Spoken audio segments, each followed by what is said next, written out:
I'm going to move to dosing, which this is the question that you guys asked. And I think the key point for dosing is there's no fixed dose that's the right dose. Each person is different. Each person's requirement and tolerance for different doses vary. So there is no alternative but trial and error to get to the right dose. We can't say, well, 10 milligrams of morphine is the right dose. If you need more than that, you can't have it. That doesn't work. The right dose is the dose that brings the pain to a level that enables the patient to function. And for you and me, it might be 10 or 15 milligrams. And for somebody with a massive new pathologic fracture and excruciating pain, it might be 40 milligrams. But the only way to find out is to start with an initial test dose and stand there by the bedside or with the patient and watch to see what happens over the next 30 to 60 minutes. That's how you will know whether the dose you gave was appropriate, too low, or too high. And obviously, we encourage you to start low and go slow in increasing doses. So hydromorphone is called Dilaudid. I don't know if you guys have access to that. Fentanyl is a very potent, concentrated opioid that in the States we use in a patch. I'm not sure if you guys have access to that.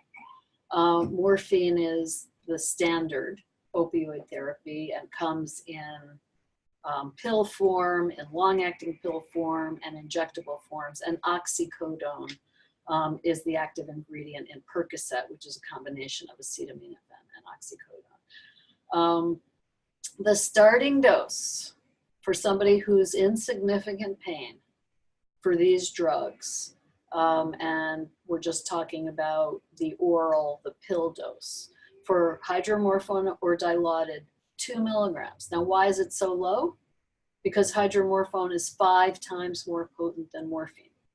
One of my colleagues, a resident at Mount Sinai Hospital, nearly killed a patient who was opioid naive by thinking that hydromorphone was the same as morphine and ordering a 15 milligram dose of IV hydromorphone when he should have ordered a 15 milligram IV dose of morphine.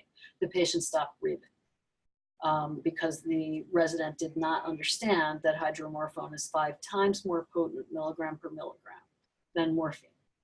And fortunately, the patient was in the hospital and a nurse went in and he was resuscitated and survived. But really understanding the comparative potency of these drugs is essential for safe prescribing. But for morphine, let's say we're talking about morphine, a starting dose is between 7.5 and 15 milligrams. And then you either sit with the patient for an hour and see what happens. Does the pain go from a 10 to a 9, or does it not change at all? Or does it go to a 4 or a 5, which is where you want it? And how does the person tolerate it? You know, are they able to talk to you? Are they able to walk? Are they coherent? Are they making sense? That's how you figure out the right dose. I wish there was a easier way where I could just tell you what the right dose is, but there isn't. When we start patients who are opioid naive on a new opioid, we don't know what their 24-hour requirement is going to be. So we will start them on a starting dose without really knowing what their ultimate 24 requirement will be. We dose that starting dose based on the half-life of the drug, which, as I said, is 3 to 4 hours.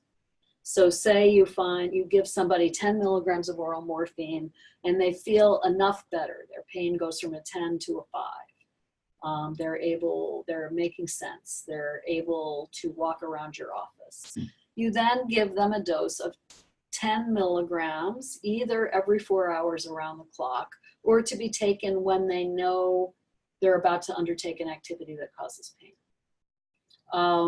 But you also give them a rescue dose, which are called breakthrough dosing, so that if the amount you're giving them every 4 hours turns out not to be sufficient, or there is a pain crisis that's hard to predict, that they have the medicines they need to rescue themselves from a pain crisis.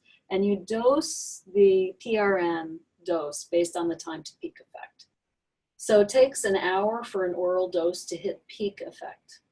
You know, the maximum analgesic effect hits by about an hour. If you're injecting it subcutaneously or intramuscularly, it takes half an hour. And if you're giving it IV, it takes about 10 minutes. So people need to know how often they can take a rescue or a breakthrough dose. And if the rescue dose doesn't work within an hour on an oral dose, they should take another because that's the peak effect. So you dose the around the clock medication based on half-life, which is 3 to 4 hours. You dose the rescue frequency, the amount they can take for a pain crisis or breakthrough pain, based on the time to peak effect. Because you don't want somebody to wait 4 hours in excruciating pain to take another rescue dose when the time to peak effect is an hour. I hope that makes sense. It's really important. So here's a patient. He was 55 years old when we met him, new diagnosis of squamous cell carcinoma of the throat, who is about to start on chemotherapy and radiation. In his first week, he just has a sore throat, which he's doing fine with Tylenol, with acetaminophen. And by the time of week 2, as is expected, with the delayed impact of the radiation and the chemo, the Tylenol is not working anymore. You start him on morphine, 7.5 milligrams. And you say that because you don't know what his 24-hour requirement is going to be, you say he should take it as needed for mild pain. And he calls 2 days later and says, this is not helping me. I have excruciating pain. It's making me sick to my stomach and I can't poop. Can't you give me something better? So what are the conclusions from this story? So many doctors would react that this is a manipulative drug-seeking patient. In fact, the likelihood is A, that we've underdosed him for the degree of pain that he's in now. He doesn't have a sufficiently high dose to address that pain. And B, we didn't tell him ahead of time that he's likely to have, he is certain to have constipation, and he may have nausea, and we haven't given him anything to address either of those. We haven't given him a laxative, we haven't told him to really pay close attention to his bowel movements, and we haven't given him anything to take to prevent to deal with the nausea should it occur. So of course he thinks, A, it's not working, and B, he's allergic or having bad side effects, mainly because we didn't inform him fully. He was taking 7 of those 7.5 milligrams a day, which is about 50 milligrams in 24 hours. And each dose is trivially improving his pain from 10 to 8. And we haven't given him, as I said, anything for constipation or nausea. And so, no, it is not too soon to adjust his dose. No, you do not need to rotate him to a different opioid. And yes, you have to manage and prevent his side effects. So, as I said before, opioid dose adjustment is based on the patient's report of pain and their ability to function. And in some patients, doses may be very high. This notion that there's a maximum of 300 milligrams of morphine equivalent a day and more than that won't help is delusional. Some people need more than that. Many do not, but some people do. It is safe for you to adjust the dose up or down within 24 hours. And each time you give a rescue dose, it should decrease the existing pain level by about 50%. Your decision to escalate depends on how well they're doing on the current around-the-clock regimen.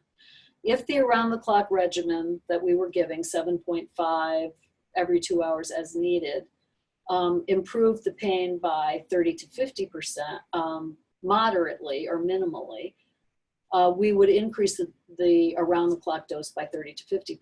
In this patient's case, there was mild or no improvement in pain. And the appropriate dose adjustment is a 50 to 100% increase. So we underdosed him a lot with the 7.5. Very important to document the side effects, the response of the pain to the current dose, and your decision making about why you are adjusting the dose upwards.